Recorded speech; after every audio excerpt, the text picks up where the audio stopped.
তো বন্ধুরা দেখো, আজকে চলে আসলাম সেই পুরনো চায়ের দোকান। এই দিদি ভাইও চা খাচ্ছে। চা খেলে নাকি? কেমন লাগলো লাল চাটা? আর এইদিকে দাদাও চা খেলো। এমন চা খেলি একদম একবার যে খাবে কলকাতার থেকে এসে আর একবার খাবে।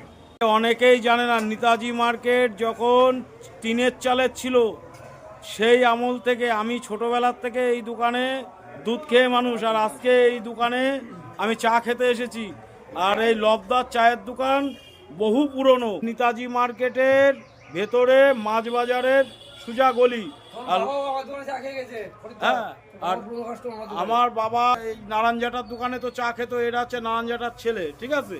তা আমার বাবা ছিল বান্দা, নারায়ণজাটার দোকানে চা খাবে, আর চায়ের একটা স্বাদই অন্যরকম, ঠিক আছে? আপনারা আসবেন, আর লাল চা এমন বানায় মনে হবে যে গ্রিন টি খাচ্ছি, তাই তো? ঠিক বলছি তো?